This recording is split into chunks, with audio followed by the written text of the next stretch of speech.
মৰমৰ ছাত্ৰ ছাত্ৰীসকল তোমালোক আটাইকে মোৰ চেনেলৰ আজি ক্লাছলৈ স্বাগতম জনাইছো। তোমালোকৰ বিজ্ঞানৰ প্ৰথম পাঠ ৰাসায়নিক বিক্ৰিয়া আৰু সমীকৰণৰ আমি যিখিনি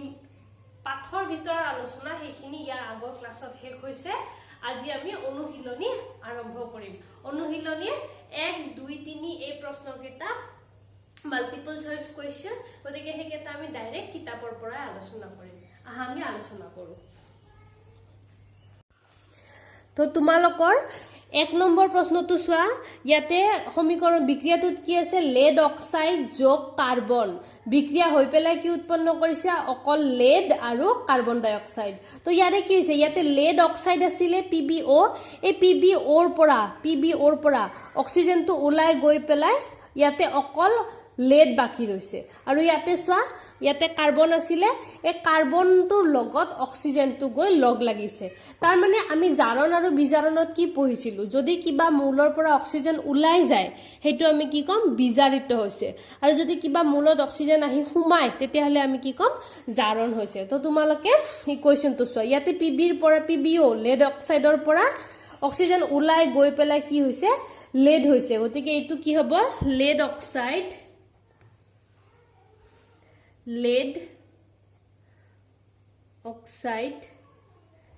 বিজাৰিত হৈছে। ঠিক আছে, এইটো লেড অক্সাইড কি হৈছে? বিজাৰিত হৈছে। আৰু ইয়াতে কি হৈছে? কাৰ্বন জাৰিত হৈছে। এতিয়া আমি অপশ্যন কেইটা চাম। চোৱা, লেড বিজাৰিত হৈছে, কিন্তু ইয়াতে আমি যিটো বিজাৰিত বা জাৰিত হোৱা বুলি কওঁ সেইটো সদায় এই কাৰ্চিনৰ এইফালে থকা কেইটাৰ ওপৰত ভিত্তি কৰি কওঁ, মানে বিক্ৰিয়কৰ ওপৰত কওঁ। কাৰণ জাৰণ হওক বিজাৰণ হওক বিক্ৰিয়কটো হয়, বিক্ৰিয়াজাতটোতো উৎপন্নহে হয়। গতিকে আমি কি ক'ব পাৰো? লেড বিজাৰিত হোৱা নাই, আমাৰ ইয়াতে কি বিজাৰিত হৈছে? Lead oxide. গতিকে যিটো 1 নম্বৰ আছে সেইটো আমাৰ ভুল হ'ব। লেড বিজাৰিত হৈছে, এইটো ভুল। 2 নম্বৰ কৈছে কাৰ্বন ডাই অক্সাইড জাৰিত হৈছে। কাৰ্বন জাৰিত হৈছে, কিন্তু কাৰ্বন ডাই অক্সাইডটো জাৰিত হোৱা নাই, কাৰণ ইয়াৰ পৰা এইটো উৎপন্ন হৈছে। আমি উৎপন্ন হোৱা বিক্ৰিয়াজাত পদাৰ্থটো জাৰিত বিজাৰিত নকওঁ। গতিকে 2 নম্বৰটো ভুল হ'ব। কাৰ্বন ডাই অক্সাইড জাৰিত হৈছে নহয়। 3 নম্বৰ চোৱা, কাৰ্বন জাৰিত হৈছে হয়, কাৰণ কি? কাৰ্বনটো অক্সিজেনৰ লগত লগ লাগিছে, লগ লাগি কাৰ্বন ডাই অক্সাইড উৎপন্ন কৰিছে। গতিকে আমি কি ক'ব পাৰো? যে কাৰ্বনটো জাৰিত হৈছে। চিটো শুদ্ধ। আৰু ডিটো চোৱা, লেড অক্সাইড, এইটো চোৱা লেড অক্সাইড বিজাৰিত হৈছে হয়। লেড অক্সাইডৰ পৰা অক্সিজেনটো ওলাই গৈ অকল লেড বাকি থাকিলে, গতিকে লেড অক্সাইড বিজাৰিত হৈছে। তো আমি কি ক'ম? চি আৰু ডিটো শুদ্ধ। তো আমাক প্ৰশ্নটো দিছে তলৰ কোন কেইটা অশুদ্ধ। তো আমি কি গম পালো? এ আৰু বি টো অশুদ্ধ। গতিকে কোনটো মিলিব? 1 নম্বৰটো। এ আৰু বি অশুদ্ধ। তো আমি কোনটোত চিন দিম? তোমালোকৰ উত্তৰ হৈ যাব এইটো। 1ৰ 1টো হৈ গ'ল অশুদ্ধ। 2 নম্বৰটোত কি সুধিছে? Fe2O3 plus twice aluminium, aluminium oxide যোগ আইৰণ। চ' Fe মানে আইৰণ, ফেৰিক অক্সাইড যোগ এলুমিনিয়াম, এইটো কি হৈছে? এলুমিনিয়াম অক্সাইড যোগ আইৰণ। ওপৰৰ বিক্ৰিয়াটো এটা উদাহৰণ কিহৰ? এইটো এটা সংযোজন বিক্ৰিয়া। ৰবা দেই। ডি অপসাৰণ বিক্ৰিয়া, বিযোজন বিক্ৰিয়া আৰু অপসাৰণ বিক্ৰিয়া। এতিয়া আমি বিক্ৰিয়াটো কি চাম। ইয়াতে চোৱা কি হৈছে? লেড অক্সাইড ফেৰিক অক্সাইড আছিলে, Feৰ লগত অক্সিজেন আছিলে আৰু Al টো অকলে আছিলে। কিন্তু কি কৰিছে? এই Al এই Feটোক গুচাই দিছে, দি পেলাই নিজে অক্সিজেনৰ লগত সোমাই গৈছে। আৰু এই অক্সিজেন আইৰণটো অকলশৰীয়া হৈ গৈছে। মানে এইটো আমি কি হ'ব? অপসাৰণ বিক্ৰিয়া। চ' অপসাৰণ বিক্ৰিয়াত কি থাকে? এটা মৌল থাকে আৰু এটা যৌগ থাকে। আৰু সেই মৌলটোৱে যৌগৰ পৰা এটা মৌলক গুচাই পেলাই নিজে যৌগ বনি যায়। তো ইয়াতে চোৱা, এলুমিনিয়াম এটা মৌল আৰু ফেৰিক অক্সাইড এটা যৌগ। তো এই মৌলটোৱে কি কৰিছে? এই ফেৰিক অক্সাইড যৌগৰ পৰা আইৰণটোক গুচাইছে, ফেৰিকটোক গুচাই নিজে অক্সিজেনৰ লগত এটা যৌগ উৎপন্ন কৰিছে। আৰু এই যিটো আইৰণ থাকি গ'ল সি মৌল বনি গৈছে। গতিকে এইটো এটা কিহৰ উদাহৰণ হ'ব? অপসাৰণৰ। তো ইয়াৰে কোনটো অপশ্যন শুদ্ধ হ'ব? এটা অপসাৰণ বিক্ৰিয়া, ডি। তাৰপিছত চোৱা, কি ঘটে যেতিয়া লঘু হাইড্ৰক্লৰিক এচিড লোৰ গুৰিত যোগ কৰা হয় শুদ্ধ উত্তৰটো টিক চিন দিয়া তাৰ আগতে আমি লিখি লও যে আমাৰ বিক্ৰিয়াটো কি হয় সো মই ইয়াতে লঘু সালফিউৰিক এসিড সো সালফিউরিক এসিড লঘু হোক বা ঘন হোক আমি কি লিখিম HCl এ ফর্মুলা সরি হাইড্রোক্লোরিক এসিড বারে বারে মই সালফিউরিক কৈ আছো লঘু হাইড্ৰোক্লোৰিক এসিড লঘু হোক গাঢ় হোক হাইড্ৰোক্লোৰিক এসিডৰ সিম্বল হ'ব কি HCl কিহৰ লগত বিক্ৰিয়া কৰিছে লোৰ গুৰিৰ লগত গতিকে এইটো হৈ গল Fe তো HCl + Fe হলে কি হয় এই আইৰণটো এই হাইড্ৰোজেনত কৈ বেছি শক্তিশালী গতিকে কি কৰিব এই আইৰণে হাইড্ৰোজেনক অপসাৰণ কৰিব পাৰিব এইটো এটা কি হয় অপসাৰণ বিক্ৰিয়াৰ উদাহৰণ হয় এই আইৰণটোৱে হাইড্ৰোজেনক অপসাৰিত কৰি নিজে ক্লোৰিনৰ লগত লগ লাগি এটা যৌগ গঠন কৰিছে ফেৰাছ ক্লোৰাইড আৰু কৰি পেলাই আৰু যেটো হাইড্ৰোজেন আছিল সেই হাইড্ৰোজেন গেছটো অকলহৰেটো ওলাই আহিছে তো আমাক অপচন কেইটাত কি দিছে চোৱা হাইড্ৰোজেন গেছ আৰু আইৰণ ক্লোৰাইড উৎপন্ন হয় হাইড্ৰোজেন গেছ আৰু আইৰণ ক্লোৰাইড তোমালোকক Fe মানে ফেৰাছ বা ফেৰিক বুলি কোৱা নাই খুদা আইৰণ লিখিছে তোমালোকৰ কাৰণে আইৰণে শুদ্ধ নেক্সটত কৈছে ক্লোৰিন গেছ আৰু আইৰণ হাইড্ৰক্সাইড ইয়াতে ক্লোৰিন গেছ ওলোৱা নাই কাৰণ চোৱা ক্লোৰিনটো আইৰণৰ লগত এটা যৌগ হিচাপে আছে আৰু এইটোৰ নাম কি হয় আইৰণ ক্লোৰাইড গতিকে আমাৰ 1 নম্বৰটো মিলিছে 2 নম্বৰটো নাই মিলা 3 নম্বৰটো বিক্ৰিয়া নঘটে কিন্তু ইয়াতে বিক্ৰিয়া ঘটিব কিয় কাৰণ হাইড্ৰোজেনতকৈ আইৰণটো বেছি শক্তিশালী আৰু 4 নম্বৰটোত কৈছে আইৰণ লৱণ আৰু পানী ইয়াতেতো পানী উৎপন্ন হোৱা নাই গতিকে আমাৰ শুদ্ধ উত্তৰ কোনটো হৈ যাব এ হাইড্ৰোজেন গেছ আৰু আইৰণ ক্লোৰাইড 3 ৰ উত্তৰটো হৈ গল এ এটা 4 নম্বৰ প্ৰশ্নটো কৈছে সন্তুলিত ৰাসায়নিক সমীকৰণ কি ৰাসায়নিক সমীকৰণ মোক কিয় সন্তুলিত কৰিব লাগে এইটো অলপ দীঘলীয়াকৈ বুজাব লাগিব গতিকে আহা এইটো আমি বোৰ্ডত আলোচনা কৰো সো সন্তুলিত ৰাসায়নিক বিক্ৰিয়া মানে কি তোমালোকে অলৰেডি চেপ্টাৰটো পঢ়ি শেষ কৰিলা ৰাসায়নিক বিক্ৰিয়া বহুকেইটা সমীকৰণ সন্তুলিত কৰিলা গতিকে তোমালোকে জানাই তথাপি তাৰ সংজ্ঞাটো কি হ'ব যি ৰাসায়নিক সমীকৰণৰ মৌলবোৰৰ অণু আৰু পৰমাণুৰ সংখ্যা বিক্ৰিয়াৰ আগত আৰু বিক্ৰিয়াৰ পিছত একে থাকে তাকে সন্তুলিত ৰাসায়নিক সমীকৰণ বোলে মানে সোয়া ইয়াতে কি হৈছে হাইড্ৰোজেন আৰু অক্সিজেন লগ লাগি পানী উৎপন্ন হৈছে আমি যেতিয়া এই দুইটো নিদু আৰু এই দুইটো নিদু ইয়াতে এইটো এটা সন্তুলিত ৰাসায়নিক সমীকৰণ নহয় এইটো এটা সাধাৰণ ৰাসায়নিক সমীকৰণ কিন্তু ইয়াতে কি হৈছে হাইড্ৰোজেনৰ অণু দুটা আছে পৰমাণু দুটা আছে ইয়াতো হাইড্ৰোজেনৰ পৰমাণু দুটা আছে হেতু লকে ঠিক আছে দুই দুই মিলিছে কিন্তু অক্সিজেন ইয়াতে কিমানটা আছে দুটা কিন্তু ইয়াতে অক্সিজেন কেইটা আছে এটা গতিকে এইটো সন্তুলিত নহয় সন্তুলিত কৰিব কাৰণে কি কৰিম ইয়াতে যদি অক্সিজেন দুটা আছে মই আগত দুই এটা দি দিম এই দুইটো দি দিয়াৰ লগে লগে হাইড্ৰোজেন কেইটা হৈ গল 2 2 গুণ 4 গতিকে ইয়াতে হাইড্ৰোজেন দুটা আছিল মই ইয়াতো দুই এটা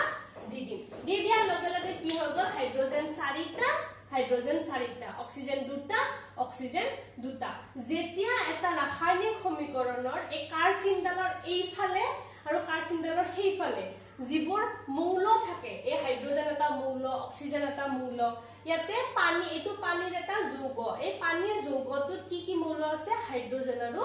অক্সিজেন এই মৌলবোৰত থকা পৰমাণু আৰু অণুৰ সংখ্যা যদি সমান হয় যেনেকৈ ইয়াতে হাইড্ৰোজেনৰ পৰমাণু কেইটা 4টা ইয়াতো হাইড্ৰোজেন 4টা তেতিয়াহলে আমি তাক কি কম ৰাসায়নিক সন্তুলিত ৰাসায়নিক সমীকৰণ বুলি কম তো এইটো সংজ্ঞাটো হৈ গল এটা পিছত উদিছে ৰাসায়নিক সমীকৰণ মোক কিয় সন্তুলিত কৰিব লাগে তো তোমালোকে ক্লাস 9 ত ভৰৰ নিত্যতা সূত্ৰ পাই আহিছা যদিও তোমালোকে যদি 9 ত কি পঢ়িছিলা পাহৰি গৈছা ভৰৰ নিত্যতা সূত্ৰ মানে কি ৰাসায়নিক বিক্ৰিয়া এটাত ভৰ নতুনকৈ উৎপন্ন নহয় বা আগতে যিমানখিনি ভৰ আছিল সেইখিনি শেষ হৈ নাযায় মানে ধৰা হল 1 গ্ৰাম হাইড্ৰোজেনৰ অণু আৰু 1 গ্ৰাম অক্সিজেন লৈছা তোমালোকে 1 গ্ৰাম হাইড্ৰোজেন গেছ লৈছা 1 গ্ৰাম অক্সিজেন গেছ লৈছা তো দুইটা মিলি কিমান হ'ব 2 গ্ৰাম হ'বনে নাই তো তোমালোকে যদি এইফালে পানী জুখা এই পানীৰ যেটো হাইড্ৰোজেন থাকিব হেতু 1 গ্ৰাম থাকিব লাগিব অক্সিজেনৰ 1 গ্ৰাম থাকিব লাগিব মানে ভৰ সমান থাকিব লাগিব এই অণু মানে বিক্ৰিয়াৰ আগত যিমান ভৰ থাকে বিক্ৰিয়াৰ পিছতো হিমানে ভৰ হ'ব লাগিব হেতু হল ভৰৰ নিত্যতা সূত্ৰ এটো তোমালোকে ক্লাস 9 ত পাইছা আৰু যদি সেই নিত্যতা সূত্ৰটো মানি চলিব লাগে তেতিয়াহলে কি হ'ব যদি বিক্ৰিয়াটো সাধাৰণভাৱে বিক্ৰিয়া নৰ্মেল বিক্ৰিয়াটো লিখোতে অণু পৰমাণুৰ সংখ্যা সমান নাথাকে তেতিয়াহলে কি কৰিব লাগিব আমি এনেকে 2 1 3 কিবা কিবি সংখ্যা বহাই সেই সমীকৰণটোত দুইফালে অণু আৰু পৰমাণুৰ সংখ্যা সমান কৰিব লাগিব তো ভৰৰ নিত্যতা সূত্ৰ অনুসৰি ৰাসায়নিক বিক্ৰিয়া এটাত ভৰৰ সৃষ্টি বা বিনাশ হ'ব নোৱাৰে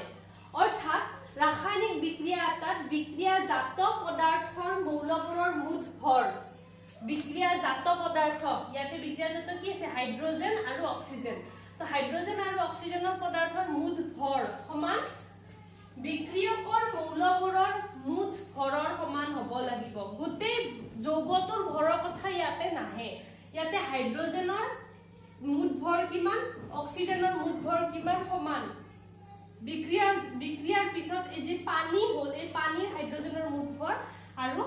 পানীৰ অক্সিজেনৰ মুঠ ভৰ সমান হ'ব লাগিব আৰু যিকোনো পদাৰ্থৰ ভৰ কিহৰ ওপৰত নিৰ্ভৰ কৰে তাৰ অণুত থকা পৰমাণুৰ সংখ্যাৰ ওপৰত সেই গোটেই পৰমাণুৰ সংখ্যা যিমান হ'ব সিমানে কি হ'ব বস্তুটোৰ ভৰ বেলেগ বেলেগ হ'ব গতিকে যদি পৰমাণুৰ সংখ্যা একে হয় তাৰ মানে আমি কি কম পদাৰ্থকেইটাৰ ভৰ সমান ৰাসায়নিক বিক্ৰিয়া এটাৰ আগত আৰু পাছত প্ৰতিটো মৌলৰে পৰমাণু সংখ্যা একে থাকে এইটো হৈ গ'ল তোমালোকৰ 4 নম্বৰ প্ৰশ্নটোৰ উদাহৰণ 5 নম্বৰটো মই কিতাপত আলোচনা কৰিম তো ইয়াত চোৱা কি কৈছে তলৰ উক্তিসমূহ ৰাসায়নিক সমীকৰণৰ ৰূপত লিখা আৰু সন্তুলন কৰা 1 নম্বৰটো কৈছে মই ইয়াতে ইমান লিখি থাকা নাই ডাইৰেক্ট বহিত মই সমাধান কেটা লিখিম তোমালোকে প্ৰথম এনেকে লাইনটো লিখিবা তাৰ পিছত মই যেটো সমাধান লিখো হেতু লিখিবা তো 1 নম্বৰ কি কৈছে হাইড্ৰোজেন গেছে নাইট্ৰোজেনৰ সৈতে লগ হৈ এমোনিয়া প্ৰস্তুত কৰে এই সমীকৰণটো লিখিবৰ আগতে তোমালোকে হাইড্ৰোজেন নাইট্ৰোজেন আৰু এমোনিয়া এই তিনটা বস্তুৰ তোমালোকে চিহ্নটো জানিব লাগিব তো হাইড্ৰোজেনৰ চিহ্ন কি হয় H2 তো পাছৰ এটো আমি আলোচনা কৰিম হাইড্ৰোজেন গেছ H2 চোৱা তোমালোকে জানাই হাইড্ৰোজেন গেছ হয় গতিকে তোমালোকে কি লিখিবা ইয়াতে ব্ৰেকেটত গেছটো লিখিবা কাৰণ যেতিয়া তোমালোকে ৰাসায়নিক সমীকৰণ সন্তুলন বুলি কয় একদম প্ৰপাৰ কেতিয়া হ'ব যেতিয়া তোমালোকে তাৰ অৱস্থাটো দিবা কিহৰ হৈতে বিক্ৰিয়া কৰিছে নাইট্ৰোজেনৰ হৈতে তো নাইট্ৰোজেনৰ ফৰ্মুলা কি N2 নাইট্ৰোজেন হৈ গ'ল N2 তো হাইড্ৰোজেন আৰু নাইট্ৰোজেনে কি কৰিছে বিক্ৰিয়া কৰিছে কৰি কি উৎপন্ন কৰিছে এমোনিয়া তোমালোকে যদিও এমোনিয়াটো আগতে পোৱা নাই আজিৰ পৰা মনত ৰাখিবা এমোনিয়াৰ ফৰ্মুলা হ'ল NH3 NH3 ঠিক আছে তো এতিয়া NH3 টো লিকুইড হয় গ্যাস হয় আমি লিকুইড লিখিছো এটো হৈ গল এমোনিয়া এতিয়া তোমালোকক কি কৈছে যে সমীকৰণ লিখা আৰু সন্তুলন কৰা এতিয়া সন্তুলন কৰিবলে এতিয়া সো হাইড্ৰোজেন দুটা আছে ইয়াতে হাইড্ৰোজেন তিনটা আছে গতিকে আমি প্ৰথম এই হাইড্ৰোজেন দুটা মিলাই লও হাইড্ৰোজেন ইয়াতে যদি মই 3 দি দিও এই হাইড্ৰোজেন কেটা হ'ব 6 আৰু ইয়াতে যদি মই 2 দি দিও হাইড্ৰোজেন 6টা তো মই যদি ইয়াতে 3 দি দিলো হাইড্ৰোজেন কেটা গল 6টা হাইড্ৰোজেন 6টা হৈ যোৱাৰ লগে লগে ইয়াতে হাইড্ৰোজেন কেটা আছে 3টা তো এই 3 টো যদি মই 6 কৰিব লাগে মই কি কৰিম 2 দি দিম ইয়াতে 2 দি দিয়াৰ লগে লগে নাইট্ৰোজেন কেটা হৈ গল 2টা আৰু এইফালে সোৱা তোমাৰ নাইট্ৰোজেন 2টা হৈ আছে গতিকে এই সমীকৰণটো সন্তুলিত হৈ গল আৰু সন্তুলিত হলে আমি কি কৰো কাৰ চিনডাল এনেকা সমান চিন দি সমুখত মূৰ এটা লগাই দিও আৰু 2 নম্বৰটো সোৱা হাইড্ৰোজেন সালফাইডে বায়ুত দাহিত হয় দাহিত মানে কি জুই লগা বায়ুত জুই লাগিছে মানে হাইড্ৰোজেন সালফাইড জ্বলিছে কিহত বায়ুত দাহিত হৈ পানী আৰু সালফাৰ ডাই অক্সাইড উৎপন্ন কৰে এটো জানাৰ আগতে তোমালোকে সালফাইডৰ ফৰ্মুলা জানিব লাগিব আৰু তোমালোকক মই সালফাইডৰ ফৰ্মুলা অলৰেডি যিদিনা প্ৰথম লিষ্ট এখন দিছিলো মৌলবোৰৰ নামৰ হিদিনাই মই তোমালোকক দি দিছিলো তো বি টো আমি আৰম্ভ কৰিম আই হোপ তোমালোক সকলে ভালদৰে দেখি আছা তো হাইড্ৰোজেন সালফাইড তো হাইড্ৰোজেনৰ কাৰণে আহিব H সালফাইডৰ কাৰণে আহিব SO4 তোমালোকে সালফাইড মনত ৰাখিবা SO4 তো hydrogen sulphide sorry hydrogen sulphide SO4 নহয় হাইড্ৰোজেন সালফাইড হল তোমালোকৰ H2S চোৱা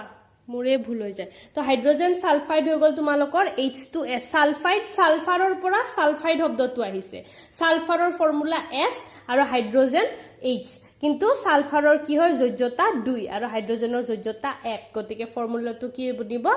H2S কি হয় দাহিত হৈছে বায়ুত দহন হোৱা মানে কি হল লগ কি হৈ গল অক্সিজেন বায়ুত অক্সিজেনৰ লগ হৈ পেলাই কি উৎপন্ন কৰিছে কৈছে সালফাৰ ডাই অক্সাইড সালফাৰৰ ফৰ্মুলা আমি জানো S ডাই অক্সাইড মানে কি অক্সিজেন কে তা দুটা কাৰণ কি বুলি কৈছে ডাই বুলি কৈছে তো সালফাৰ ডাই অক্সাইড দাহিতই পানী আৰু সালফাৰ ডাই অক্সাইড উৎপন্ন কৰিছে যোগ পানীৰ ফৰ্মুলা H2O তোমালোকে পানীটো আগতো লিখিব পাৰা এ যোগ চিনৰ আকপাস কৰিলে একো প্ৰবলেম নাই তোমালোকে যদি একদম বাক্যটোৰ মতে লিখা পানীটো আগত আহিব হাইড্ৰোজেন সালফাইড যোগ অক্সিজেন শব্দটো কিন্তু ইয়াতে কোৱা নাই দে বায়ু দাহিত হৈ বুলি কৈছে তো তোমালোকে দহন হোৱা শব্দ যদি কৰবাত পোৱা তোমালোকে খাটাংকে গম পাবা কি অক্সিজেন যোগ হৈছে তো এইটো যদি তোমালোকে সমতুল কৰা অক্সিজেন কেটা আছে মুঠতে ইয়াতে আছে দুটা কিন্তু ইয়াতে অক্সিজেন কেটা আছে দুটা ইয়াতে এটা তিনটা তো মই যদি ইয়াতে 2 এটা দি দিও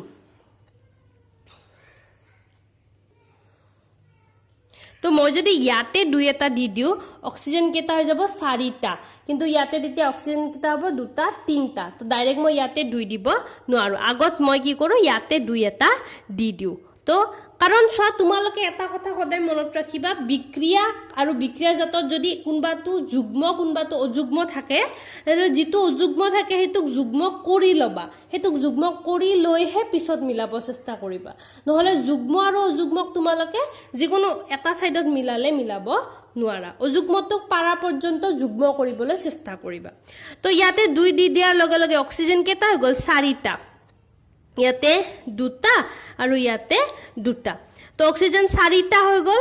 এতিয়া হাইড্ৰোজেন কেটা হৈ গল 2 গুণ 4টা হাইড্ৰোজেন 4টা হৈ যোৱাৰ লগে লগে ইয়াতে সো হাইড্ৰোজেন আছে দুটা গতিকে মই হাইড্ৰোজেনটো দুটা 4টা কৰিব লাগিব মই ইয়াতে 2 দি দিয়াৰ লগে লগে হাইড্ৰোজেন 4টা হৈ গল হাইড্ৰোজেন 4টা মিলি গল কিন্তু সালফাৰ কেটা আছে দুটা তো সালফাৰ যদি দুটা আছে মই ইয়াতো 2 এটা দিব লাগিব ইয়াতে 2 দি দিয়াৰ লগে লগে মোৰ সালফাৰটো মিলিল কিন্তু অক্সিজেন কেটা হৈ গল 4টা আৰু ইয়াতে দুটা তোমালোকে ডাইৰেক্ট এই অক্সিজেনটোৰ লগত কাম আৰম্ভ নকৰিবা কাৰণ তোমালোকে চাবা যে অক্সিজেনটো অকলে আছে কিন্তু বাকি ইবোৰ সব যৌগ হৈ আছে তো সদায় যেটো ডাঙৰ যৌগ সবতকে হেতুৰ পৰা আৰম্ভ কৰিবা তো ইয়াতে কি হৈ গল এতিয়া আমি অক্সিজেনটো মিলালে ই বেলেগক এফেক্ট নকৰে সাধাৰণতে যেটো অকলে থাকে তাৰ পৰা আৰম্ভ কৰিব নালাগে যিবোৰ লগ লাগি থাকে তাৰ পৰা আৰম্ভ কৰিলে মিলিব সহজ হয় নহলে কি হয় ইটো অকলে আছে কিন্তু ইটো বদলাই যোৱাৰ লগে লগে ইয়াৰে যৌগবোৰ বদলাব দিগদাৰ হৈ যায় তো প্ৰথম আমি যৌগ মিলাম তাৰ পিছত মৌল মিলাম তো এতিয়া সো অক্সিজেন কিমানটা হৈ গল 2 গুণ 4 আৰু ইয়াতে 2 6 অক্সিজেন 6টা হৈ গল ইয়াতে অক্সিজেন কিমান বহাম 3 এতিয়া আমাৰ গুটেখিনি মিলি গল সোৱা হাইড্ৰোজেন 4টা অক্সিজেন 4 5 6 অক্সিজেন 6টা সালফাৰ 2টা গতিকে আমাৰ 2 নম্বৰটো হৈ গল এতিয়া C2 সোৱা তোমালোকে যেতিয়া নিজৰ বহিত লিখিবা এই বাক্যটো লিখিবা তাৰপিছত এটো লিখিবা তাৰপিছত বি বাক্যটো লিখিবা তাৰপিছত এটো লিখিবা তাৰপিছত তিনিটো লিখিবা বেৰিয়াম ক্লোৰাইডে এলুমিনিয়াম সালফেটৰ হৈতে বিক্ৰিয়া কৰি এলুমিনিয়াম ক্লোৰাইড আৰু বেৰিয়াম সালফেটৰ অধক্ষেপ উৎপন্ন কৰে অৰবা ইয়াতে সোৱা এটা বস্তু লিখিব ৰৈ গল হাইড্ৰোজেন সালফাইডে বায়ু দাহিত হৈ হাইড্ৰোজেন সালফাইডটো কি হয় আমাৰ সলিড গোটা অক্সিজেন কি হয় গ্যাস এটো ইয়াতলি মই এটা কাম কৰো ৰবা এটো বহুত কাটি হৈছে নতুনকে সাফাকে লিখি দিও তোমালোকক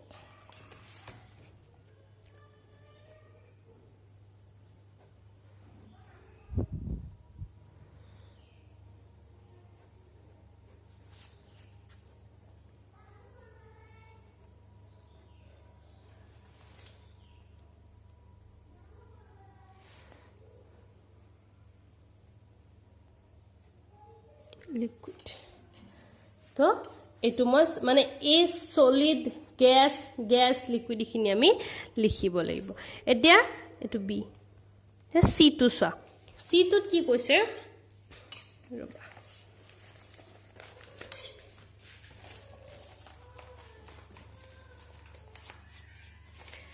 তোমালোকক সি টুত কৈছে বেৰিয়াম ক্লোৰাইড তোমালোকক সি টুত কৈছে বেৰিয়াম ক্লোৰাইড বেৰিয়ামৰ ফৰ্মুলা হল Ba ক্লোৰিনৰ ফৰ্মুলা হল Cl এটা তোমালোকে ডাইৰেক্ট Ba এটা হবনে দুটা হব হেতু জানিবলে তোমালোকে বেৰিয়াম আৰু ক্লোৰিনৰ যোজ্যতা জানিব লাগিব তো বেৰিয়ামৰ যোজ্যতা কিমান হয় 2 আৰু ক্লোৰিনৰ যোজ্যতা কিমান 1 গতিকে একটো আমি নিলিখো তো বেৰিয়াম ক্লোৰাইডৰ ফৰ্মুলা কি হৈ গল BaCl2 প্লাস সৰি বেৰিয়াম ক্লোৰাইড কি হ'ব তোমালোকৰ barium chloride liquid plus aluminium sulphate তোমালোকে যদি এই লিকুইড গ্যাস হয় না নহয় নাজানা তেতিয়া হলে লিখিব নালাগে কিন্তু যদি গ্যাস বুলি কয় অধক্ষেপ বুলি কয় সেই শব্দবোৰ থাকিলে বহাই দিবা যেটো নাজানা হেতু নালাগে তো বেৰিয়াম ক্লোৰাইডে এলুমিনিয়াম সালফেট এলুমিনিয়ামৰ ফৰ্মুলা হল Al আৰু সালফেটৰ ফৰ্মুলা হল SO4 এবাৰ C2 সোয়া বেৰিয়াম ক্লোৰাইড সৰি বেৰিয়াম ক্লোৰাইড তো বেৰিয়াম ক্লোৰাইডৰ ফৰ্মুলা কি হয় BaCl2 আৰু নেক্সট কৈছে বেৰিয়াম ক্লোৰাইডে এলুমিনিয়াম সালফেটৰ ফৰ্মুলা হল Al2SO4 whole 3 এলুমিনিয়াম সালফেটৰ সৈতে বিক্ৰিয়া কৰি এলুমিনিয়াম ক্লোৰাইডৰ ফৰ্মুলা হল AlCl3 আৰু বেৰিয়াম সালফেটৰ ফৰ্মুলা হ'ব BaSO4 বেৰিয়াম সালফেটৰ অধক্ষেপ উৎপন্ন কৰে ঠিক আছে তো এনেকে যদি কয় তোমালোকক তো তোমালোকে কি কৰিব লাগিব ইয়াতে যে মইতো ফৰ্মুলা কেটা বেলেগ কিতাপত পালো বা কিবা তোমালোকে তো একদম নতুন কেনেকে গম পাবা যে কোনটো নামৰ কি ফৰ্মুলা হয় তাৰ কাৰণে তোমালোকে ইয়াতে যিমান নতুন নাম পাইছা সেই নামবোৰ লিখি সাইডত তাৰ ফৰ্মুলাটো লিখি হয়তো মুখস্থ কৰিব লাগিব বা তোমালোকে যদি কনসেপ্ট ওয়াইজ যাব বিচৰা ক্লাস 9 যেটো থাৰ্ড চেপ্টাৰ যোজ্যতা সেই চেপ্টাৰটো আকৌ এবাৰ উলিয়াই লৈ পঢ়িবা যোজ্যতাটো মই দুদিন মান পিছত 9ত পঢ়াম তেতিয়াও তোমালোকে সেই ক্লাসটো আকৌ এবাৰ এটেন্ড কৰিব পাৰা তো যদি তোমালোকে যোজ্যতা গম পোৱা তেতিয়া গম পাবা যে 2টো আৰু 3টো কিয় আহিল কিন্তু এতিয়া ডাইৰেক্ট সেই গুটেখিনি কথা এইটো ক্লাসতে মই কভাৰ নকৰো তো এতিয়া সোয়া ইয়াতে কি হৈছে এইটো যদি তোমালোকে সমীকৰণটো সোয়া এই বেৰিয়ামৰ লগত ক্লোৰিন আছিল আৰু এলুমিনিয়ামৰ লগত সালফাইড আছিল সালফেট আছিল তো কি হৈ গল এলুমিনিয়াম ক্লোৰিনৰ লগ লাগিলে আৰু বেৰিয়ামটো সালফেটৰ লগ লাগিলে মানে এইটো কি হয় তা ডি অপহৰণ বিক্ৰিয়া তো তোমালোকে আৰু এটা কথা মন কৰা যে ইয়াতে আছে এলুমিনিয়াম সালফেট সোয়া পাছৰ C2 তোমালোকে মই যেতিয়া পঢ়াই আছো কিতাপো সাগে উলিয়াই লৈছা বুলি মই আশা কৰিছো পাছৰ C2ত কি আছে সালফেট আছে আৰু পাছৰ B2ত আছে সালফাইড তো যদি সালফাইড থাকে তেতিয়া হলে অকল S আহে আৰু যদি সালফেট থাকে তাৰ মানে কি হয় SO4 তো তোমালোকক মই এই দুটা লিখি দিছো তোমালোকে এই যে এখন যে লিষ্ট দিছিলো হাইড্ৰোজেন হিলিয়াম তাতে মই সালফেটৰ দিছিলো SO4 তোমালোকে সালফাইডটো তাৰ তলতে লিখি লবা সালফাইড হলে কি আহিব অকল S আহিব কিন্তু সালফেট আহিলে SO4 আহিব এই দুইটাই সালফাইডে কিন্তু সালফেট যেতিয়া হয় তাৰ মানে কি সালফাৰৰ লগত অক্সিজেনটো লগ হৈ এটা যৌগ উৎপন্ন কৰি থৈছে এইটো আসলতে এটা মূলক বুলি কয় তো সোয়া ইয়াতে এইটো এটা আমাক সমতুল কৰিব দিছে তো ইয়াতে সোয়া SO4 আমি সদায় জানো যে যেটো আটাইতকৈ বেছি যৌগৰ লগত লগ হৈ থাকে আমি হেতু চাম তো ইয়াতে কি হৈছে SO4 টো আমি প্ৰথম চাম তো SO4 ত কেটা আছে তিনটা SO4 ৰ অনুৰ সংখ্যা তিনটা তো ইয়াতে SO4 ৰ অনুৰ সংখ্যা কেটা আছে এটা গতিকে আমি কি কৰিম B এৰ আগত 3 দি দিম এটো 3 দি দিয়াৰ লগে লগে কি হৈ গল SO4 আমাৰ 3 হৈ গল SO4 3 মিলি গল কিন্তু এটো 3 দিয়াৰ লগে লগে কি হৈ গল বেৰিয়াম 3টা হৈ গল গতিকে বেৰিয়ামটো মিলাবলে আমি কি কৰিম ইয়াৰ আগতো 3 দি দিম এটো 3 দি দিয়াৰ লগে লগে বেৰিয়ামটো তো মিলিল কিন্তু লগে লগে কি হৈ গল ক্লোৰিন কেটা হৈ গল 6টা যদি ক্লোৰিন 6টা কৰিব লাগে তেতিয়া হলে ইয়াতে ক্লোৰিন কেটা আছে 3টা এক যদি 6 কৰিব লাগে আমি আগত কি দিম 2 দিম এটো 2 দি দিয়াৰ লগে লগে এলুমিনিয়াম দুটা হৈ গল আৰু এইফালে সো এলুমিনিয়াম দুটা তোমালোকে গম পাবাই যদি মিলিছে লাষ্টৰটো নিজে নিজে মিলিয়ে যায় তো এলুমিনিয়াম দুটা এতিয়া আমাৰ গুটেখিনি মিলি গল তো সি টো আমাৰ সন্তুলিত কৰা হৈ গল এতিয়া তোমালোকে ইয়াতে এটো অৱস্থা লিখিব পাৰা নিলিখিব পাৰা কিন্তু যদি অধক্ষেপ শব্দটো আছে তাৰ মানে কি এই অধক্ষেপ যেটো হ'ব হেতু কি হ'ব সলিড হ'ব আৰু যদি কিবা এটা বস্তু আন এটা বস্তু অধক্ষেপিত হ'ব লাগে লগৰ বস্তুটো কি হ'ব লাগিব নিশ্চয় জুলিয়া হ'ব লাগিব যেনেকে বোকা পানীত বোকাখিনি কি হয় পানীত অধক্ষেপিত হয় নে নাই গতিকে বোকাখিনি সলিড হৈ যায় আৰু পানীখিনি লিকুইড হৈ যায় গতিকে ইয়াতে তুমি কি ক'ব পাৰা যে এলুমিনিয়াম ক্লোৰাইড যেটো আছে হেতু কি হৈ যাব লিকুইড এই জোকচিনটো কৰি দিলো আৰু এটো লিকুইড হৈ যাব এটো সলিড হৈ যাব বাকিখিনি আইডিয়া আমাৰ নাই একো দিয়া নাই গতিকে সেইখিনি নিলিখিলেও কথা নাই বা যদি তোমালোকক এনেকে লিখি দিয়ে যে সমীকৰণটোৰ কোনটো অৱস্থাত আছে তেতিয়াহলে তোমালোকক এনেকে একোৱা এনেকে দিয়ে দিব নহলে নালাগে মই জাস্ট তোমালোকক এটা অধক্ষেপ আছে কাৰণে লিখাই দিছো এটা ডি টু সোৱা পটাছিয়াম ধাতুৱে পটাছিয়াম ধাতু বুলি কৈছে নে নাই তো ধাতু বুলি কৈছে মানে নিশ্চয় কঠিন অৱস্থাত আছে পটাছিয়াম ধাতুৱে পানীৰে হৈতে বিক্ৰিয়া কৰি পটাছিয়াম হাইড্ৰক্সাইড আৰু হাইড্ৰোজেন গ্যাস উৎপন্ন কৰে তো পটাছিয়াম ধাতুৰ ফৰ্মুলাটো আমাৰ কি হয় ৰবা এক সেকেন্ড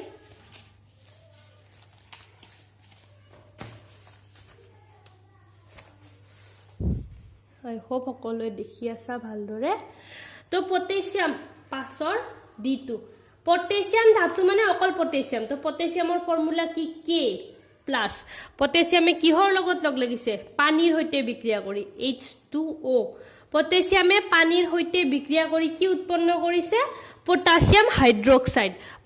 হাইড্ৰক্সাইডৰ ফৰ্মুলা আমি আগতে পাইছো হাইড্ৰক্সাইড মানে কি আহি যায় OH আহি যায় এই প্ৰথম হাইড্ৰোজেন হিলিয়ামৰ লিষ্টখন দিয়া দি নাই হাইড্ৰক্সাইড মানে মই OH বুলি কৈয়ে দিছিলো তোমালোকক তো পটাছিয়াম হাইড্ৰক্সাইড মানে আমাৰ কি আহি যাব KOH আহি গল আৰু হাইড্ৰোজেন গ্যাস আৰু হাইড্ৰোজেন গ্যাসৰ ফৰ্মুলা কি হয় H2 তো এটো এতিয়া আমি সন্তুলিত কৰিম সোৱা ইয়াতে অক্সিজেন কেটা আছে এটা ইয়াতেও এটা আছে মিলি আছে হাইড্ৰোজেন দুটা আছে কিন্তু হাইড্ৰোজেন ইয়াতে তিনটা আছে গতিকে আমি আগতে মই কৈছো ইয়াতে তিনটা ইয়াতে দুটা অযুগ্ম থাকিলে আমি কি কৰো যেটো অযুগ্ম হয়তো যুগ্ম কৰি লম তো ইয়াতে এটা মই 2 দি দিয়াৰ লগে লগে হাইড্ৰোজেন কেটা হৈ গল 4টা ইয়াতে দুটা হাইড্ৰোজেন 4টা এটো 4টা কৰি দিয়াৰ লগে লগে অক্সিজেন কেটা হৈ গল দুটা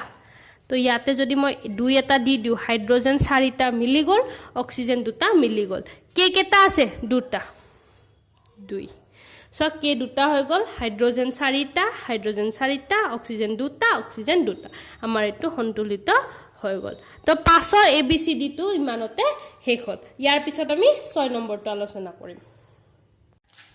তো 6 নম্বৰটো সোৱা এইকেটা সমীকৰণ সমতুল কৰিব দিছে তো ইয়াতে সোৱা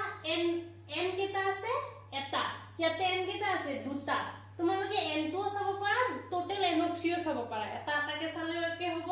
এটা এটাকে চালে মূল আৰু গুটে NO3 টো কি বুলি কও মূলক তো ইয়াতে NO3 n কেটা এটা ইয়াতে n আছে দুটা গতিকে এইটো যদি মই ডাবল কৰিব লাগে ইয়াতে যদি মই 2 দি দিও তেতিয়ালে কি হৈ যাব নাইট্ৰোজেন দুটা ইয়াৰে নাইট্ৰোজেন দুটা এটো মিলি গল কিন্তু এইটো নাইট্ৰোজেন দুটা কৰি দিয়াৰ লগে লগে হাইড্ৰোজেন টোটাল কেটা হৈ গল ইয়াতে দুটা আছিলে ইয়াতে হাইড্ৰোজেন দুটা 2 হাইড্ৰোজেন 4টা গতিকে মই যদি হাইড্ৰোজেনটো মিলাব লাগে ইয়াৰ আগত মই 2 এটা দি দিম হাইড্ৰোজেনটো মিলিলে এটা অক্সিজেন সোৱা ইয়াতে 3 2 গুণ 6টা আৰু ইয়াতে অক্সিজেন দুটা 6 2 8টা অক্সিজেন ইয়াতে সোৱা 3 2 গুণ 6টা আৰু ইয়াতে অক্সিজেন দুটা 8টা আৰু ক্যালসিয়াম ইয়াতে এটা বাকি গুটেখিনি ধুনিয়াকে মিলি গৈছে গতিকে এইটো আমাৰ সমীকৰণ সমতুল হৈ গল তো তোমালোকে এটা কথা মন কৰিছা যে আমি অকল নাইট্ৰোজেন আৰু হাইড্ৰোজেনটো মিলাইছিলো নাইট্ৰোজেন আৰু হাইড্ৰোজেন মিলাওতে অক্সিজেন আৰু ক্যালসিয়ামটো নিজে নিজে মিলিয়ে গৈছে ইয়াকে সমীকৰণ সন্তুলন কৰা বুলি কোৱা হয় তাৰ পিছত এইটো সোৱা অক্সিজেন ইয়াতে এটা আছে ইয়াতে 4টা অক্সিজেন কেটা হৈ গল 4 একে 5টা ইয়াতে সোৱা অক্সিজেন 4টা ইয়াতে এটা 5টা গতিকে আমাৰ অক্সিজেন দুইটা সাইডত সমান হৈ মিলি আছে হাইড্ৰোজেন ইয়াতে এটা ইয়াতে দুটা টোটাল হাইড্ৰোজেন তিনটা কিন্তু ইয়াতে হাইড্ৰোজেন কেটা আছে দুটা গতিকে হাইড্ৰোজেনটো যদি মই দুই মিলাব লাগে তেতিয়া হলে মই আগতে কৈছিলো এটা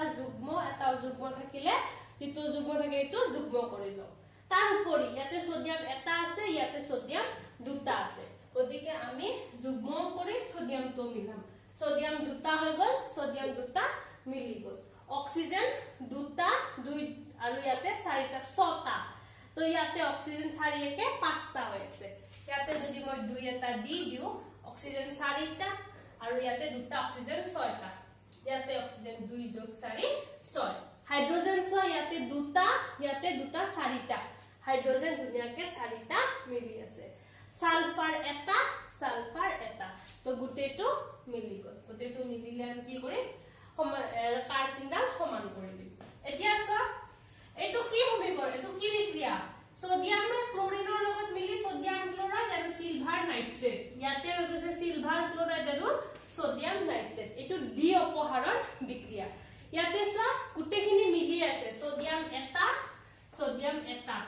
নাইট্ৰোজেন এটা অক্সিজেন তিনটা সিলভাৰ এটা ক্লোৰিন এটা তো ইয়াতে গুটেখিনি আগৰ পৰাই মিলি আছে গতিকে এইটো আৰু একো আমি বহাই সন্তুলন কৰিব নালাগে বাস এডাল দি দিলে সন্তুলিত হৈ যাব ইয়াৰ পিছত সোয়া বেৰিয়াম এটা মিলি আছে প্ৰবলেম নাই ক্লোৰিন দুটা ইয়াত আছে ক্লোৰিন এটা গতিকে এইটোক যদি মই 2 দি দিও ক্লোৰিন কেটা হৈ গল দুটা ক্লোৰিনটো মিলি গল ক্লোৰিনটো মিলি যোৱাৰ লগে লগে এই 2 দি কাৰণে হাইড্ৰোজেন কেটা হৈ যাব দুটা ইয়াতে যদি দুটা হাইড্ৰোজেন হয় এইফালে হাইড্ৰোজেন কেটা আছে দুটা মিলি আছে সালফাৰ এটা অক্সিজেন চাৰিটা বেৰিয়াম এটা এইটো ধুনিয়াকে মিলি গল তোমালোকে এনেকে অতি সহজতে সমীকৰণসমূহ সন্তুলিত কৰিব পাৰিবা আহা এতিয়া আমি 7 নম্বৰ প্ৰশ্নটো আলোচনা কৰো ইখিনি তোমালোকে স্ক্ৰিনশ্বট মাৰি লবা এবাৰ আমি 7 নম্বৰ প্ৰশ্নটো আলোচনা কৰিম তলৰ বিক্ৰিয়াবোৰৰ বাবে সন্তুলিত ৰাসায়নিক সমীকৰণবোৰ লিখাই আখৰবোৰ লিখি থাকিবলৈ বহুত সময় লাগে বৰ্ডত একাৰণে মই ইয়াতে লিখি দিছো সোয়া ওকে ইয়াতে লিখিছে ক্যালসিয়াম হাইড্ৰক্সাইড তোমালোকক মই হাইড্ৰক্সাইডৰ ফৰ্মুলা আগতে কৈ দিছো হাইড্ৰক্সাইড মানে কি হয় OH তো ক্যালসিয়াম C দেখিছানে নাই দেখাও ৰবা ওচৰলৈ লৈ আহো ক্যালসিয়াম Ca আৰু হাইড্ৰক্সাইড OH ক্যালসিয়াম হাইড্ৰক্সাইড হৈ গল ক্যালসিয়ামৰ যোজ্যতা 2 গতিকে কি হৈ যাব CaOH হোল 2 যোগ কাৰ্বন ডাই অক্সাইডৰ ফৰ্মুলা CO2 হৈ গল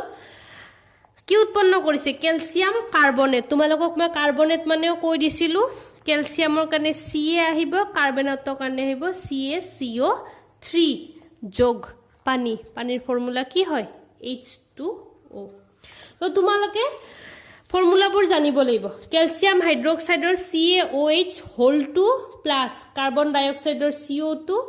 ক্যালসিয়াম কাৰ্বনেট CaCO3 আৰু পানী হল H2O এতিয়া তোমালোকে এটো যদি সমতুল কৰিব লাগে ক্যালসিয়াম কেটা এটা এফালেও ক্যালসিয়াম এটা মিলি আছে কাৰ্বন কেটা এটা কাৰ্বন এটা অক্সিজেন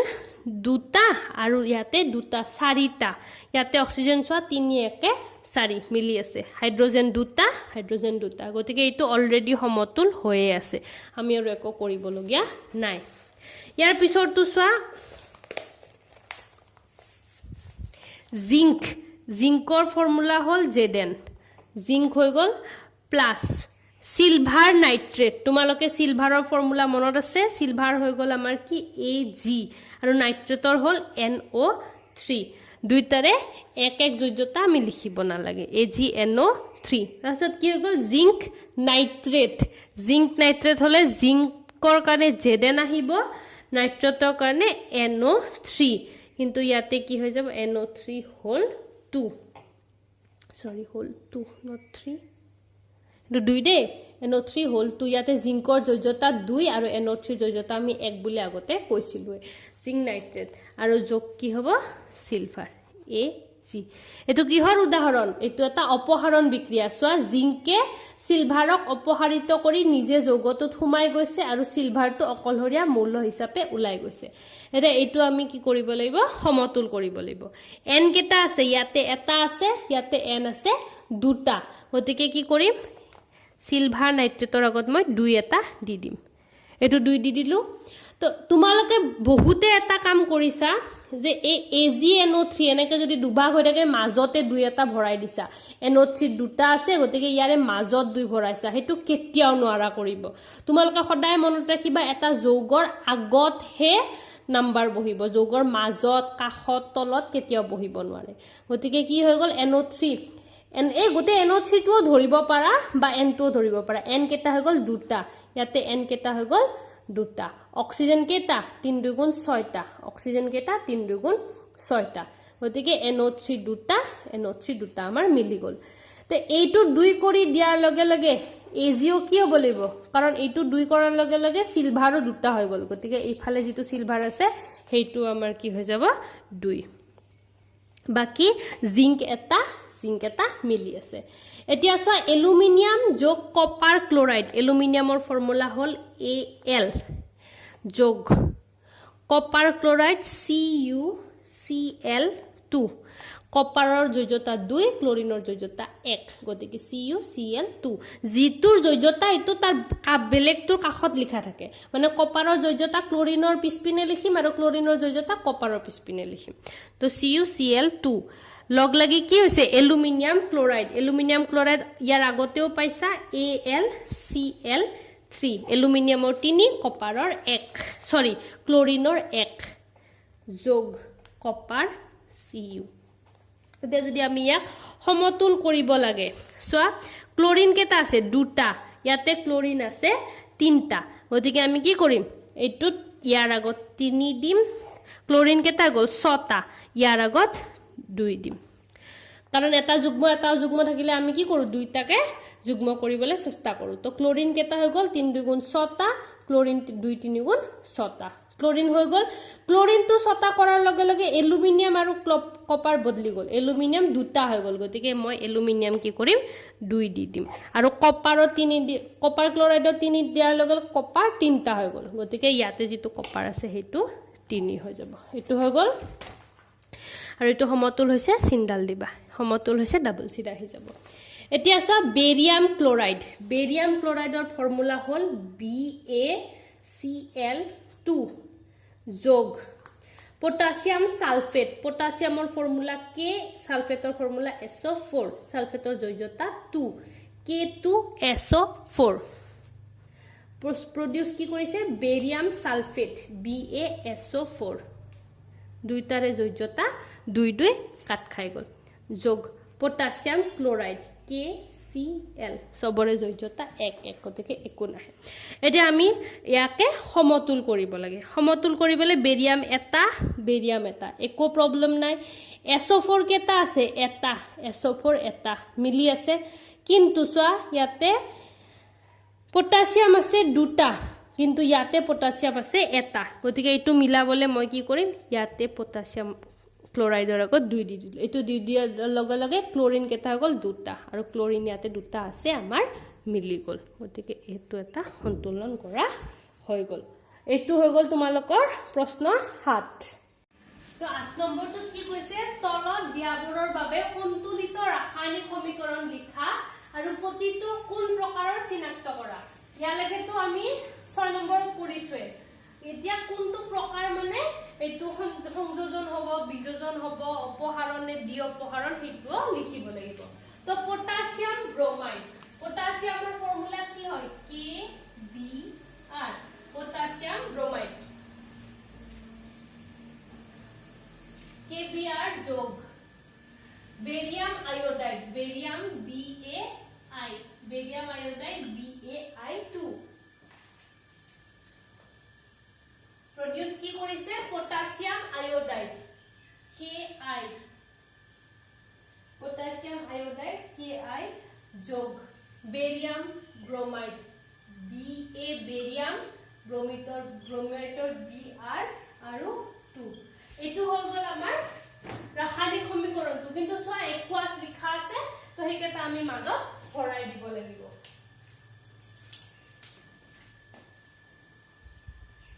AQ এইটো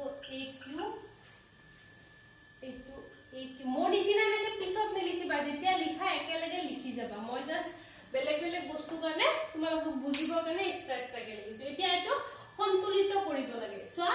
পটাছিয়াম কেইটা আছে ইয়াতে পটাছিয়াম আছে পটাছিয়ামৰ একো প্ৰবলেম নাই বাট বিআৰ কেইটা আছে ইয়াতে বিআৰ আছে দুটা গতিকে কি কৰিব লাগিব মই ইয়াতে বিআৰ টো দুটা কৰিবলৈ ইয়াতে এটা 2 দি দিলো ইয়াতে 2 দি দিয়াৰ লগে লগে পটাছিয়াম কেইটা হৈ গ'ল দুটা যদি পটাছিয়াম হয় ইয়াতো মই পটাছিয়ামৰ আগত 2 এটা দিব লাগিব আৰু পটাছিয়ামটো 2 কৰি দিয়াৰ লগে লগে আয়োডিন কেইটা হৈ গ'ল দুটা ইয়াতো আয়োডিন কেইটা আছে দুটা আৰু ইয়াতে ব্ৰোমিন কেইটা আছে ব্ৰোমিন দুটা গতিকে এটো সন্তুলিত হৈ গ'ল ইয়াৰ পিছত এটো এটা কি সমীকৰণ তোমালোকে চোৱা পটাছিয়ামৰ লগত ব্ৰোমিন আছিল আৰু বেৰিয়ামৰ লগত আয়োডিন আছিল কিন্তু ৰিঅ্যাকশন হোৱাৰ পিছত কি হৈছে পটাছিয়ামৰ ব্ৰোমিনটো গুছি পেলাই আয়োডিনৰ লগ লাগিছে আৰু বেৰিয়ামৰ আয়োডিনটো পটাছিয়ামৰ লগত লগ লাগিছে তো পটাছিয়াম আয়োডাইড হৈ গৈছে আৰু বেৰিয়াম ব্ৰোমাইড হৈ গৈছে গতিকে এইটো এটা কি সমীকৰণ হ'ব ডি অপসাৰণ সমীকৰণ ডি অপসাৰণ কোনটো প্ৰকাৰৰ ডি অপসাৰণ সমীকৰণ তোমালোকে এইটো লিখিব লাগিব এতিয়া চোৱা জিংক কাৰ্বনেট জিংকৰ ফৰ্মুলা Zn কাৰ্বনেটৰ CO3 ZnCO3 তাৰ পিছত হেতু ওকে এটো একেলগে লিখি যাম মই বাৰে বাৰে এটো লিখিব পাহৰি যাম ZnCO3 solid Zn zinc oxide ZnO solid যোগ কাৰ্বন ডাই অক্সাইড CO2 গ্যাস এতিয়া চোৱা জিংক এটা একো প্ৰবলেম নাই অক্সিজেন তিনটা ইয়াতে অক্সিজেন এটা দুটা তিনটা মিলি আছে কাৰ্বন এটা ইয়াতে কাৰ্বন এটা এটো মিলি আছে গতিকে এইটো কাৰণে এক্সট্ৰাকে সন্তুলিত কৰিব নালাগে চিয়াহিলে প্ৰবলেম হৈ থাকে এক সেকেন্ড ৰখা চেটো ভৰাই লও ওকে তো এইটো তো সন্তুলিত হৈ গ'ল সন্তুলিতৰ চিনটো দি দিলো এতিয়া চোৱা তোমালোকক কি দিছে এইটো কি ধৰণৰ সমীকৰণ ইয়াতে কি আছিল বিক্ৰিয়ক এটা আছিল এই এটাটো ভাঙি দুটা হৈ গ'ল গতিকে এইটো আমি কি ক'ব পাৰো বিক্ৰিয়া জাত সমীকৰণ কিন্তু এইটো তোমালোকে জাৰণ বা বিজাৰণ ক'ব নোৱাৰা কাৰণ অক্সিজেন ইয়াতো আছে অক্সিজেন লগ লাগিছে বা নোহোৱা হৈ যোৱা নাই গতিকে এইটো জাৰণ বিজাৰণ নহয় এইটো কি হ'ব এটো কি আছিল এটাটো ভাঙি দুটা হৈছে গতিকে বিযোজন বিক্ৰিয়া বিযোজন বিক্ৰিয়া কি কোনটো প্ৰকাৰৰ ওকে বিযোজন বিক্ৰিয়া সমীকৰণ জি সা লিখিব পাৰা বিক্ৰিয়া লিখিব পাৰা সমীকৰণ লিখিব পাৰা নেক্সট আছে যে হাইড্ৰোজেনৰ কাৰণে আমি হতে কি লিখো H2 গ্যাস যোগ ক্লোৰিনৰ Cl2 গ্যাস কি প্ৰডিউস কৰিছে হাইড্ৰোজেন ক্লোৰাইড গ্যাস তোমালোকে এটা কথা মন কৰিবা যে হাইড্ৰোক্লোৰিক এসিড আৰু হাইড্ৰোজেন ক্লোৰাইডৰ ফৰ্মুলা দুটা একে দুইটাই HCl যদি হেতু গ্যাস হৈ উৰি গুছি যায় বিক্ৰিয়াটো তেতিয়া আমি হেতু কি কও হাইড্ৰোজেন ক্লোৰাইড বুলি ধৰি লও আৰু হেতু যদি একুৱাস মানে লিকুইড হৈ থাকে তেতিয়া হলে আমি কি কও হাইড্ৰোক্লোৰিক এসিড বুলি কও এই হাইড্ৰোজেন আৰু ক্লোৰিন লগ লাগিয়ে হাইড্ৰোক্লোৰিক এসিডক প্ৰস্তুত কৰে কেতিয়া যদি সেই মানে যেটো অৱস্থা এই অৱস্থাটোত পানীৰ জলীয় বাষ্প থাকে যদি জলীয় বাষ্প থাকে তেতিয়া হলে হাইড্ৰোজেন ক্লোৰাইড নহয় বলে হাইড্ৰোক্লোৰিক হ'ব আৰু যদি একদম শুষ্ক অৱস্থাত বিক্ৰিয়াটো কৰা যায় তেতিয়া কি হ'ব হাইড্ৰোজেন ক্লোৰাইড হ'ব তো এটো সোৱা দুটা আছিল ওকে এটো আগে আমি সমতুল কৰো হাইড্ৰোজেন কেটা দুটা তো হাইড্ৰোজেনৰ আগত 2 দি দিলো হাইড্ৰোজেন দুটা আগত ক্লোৰিন দুটা ইয়াতে অলৰেডি ক্লোৰিন দুটা আছে গতিকে এইটো সমতুল হৈ গ'ল ইয়াতে চোৱা দুটা বিক্ৰিয়ক লগ লাগি এটা বিক্ৰিয়াজাত পদাৰ্থ উৎপন্ন কৰিছে গতিকে এইটো কি হৈ যাব সংযোজন বিক্ৰিয়া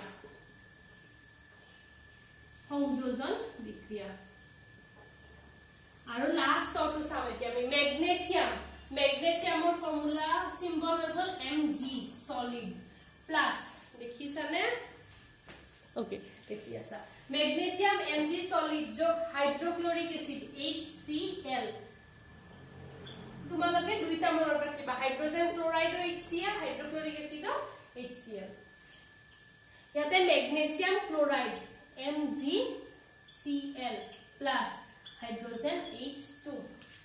I think magnesium chloride MgCl2 হয় MgCl2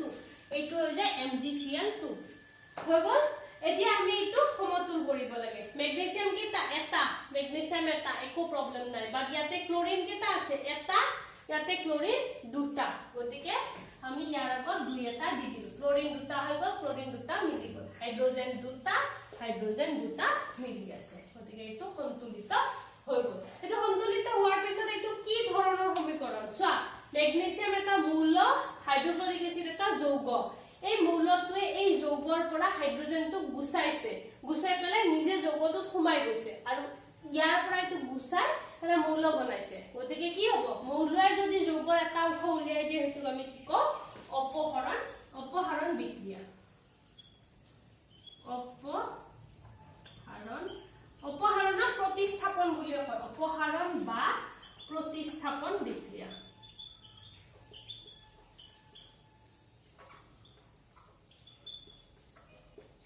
তোমালোকে যেতিয়া মই ষ্টুডেন্ট আছিলো তেতিয়া এই সমতুল কৰা অলপ টান পাইছিলো মানে নামবোৰ প্ৰথমবাৰৰ কাৰণে পাইছো তো আৰু 9ত যোগ্যতাখিনি ইমান ভালকে মনতো নাই হেতু ক্ষেত্ৰত অলপ দিগদাৰি হয় বা তোমালোকে যিমানে প্ৰেক্টিস কৰিবা এইবোৰ পাৰা হৈ যাবা তো আজিৰ ক্লাসটো ইমানতে শেষ কৰিম তোমালোকৰ অনুসৰণে 8 লৈকে আজি আলোচনা কৰিলো 9 ৰ পৰা ইয়াৰ পিছৰ ক্লাছত আলোচনা কৰিম আশা কৰো তোমালোক সকলোৱে মই লিখোৱাখিনি ভালদৰে বহিত লিখি নোট বনাই ৰাখিবা আজি কাৰণে ইমানে থ্যাংক ইউ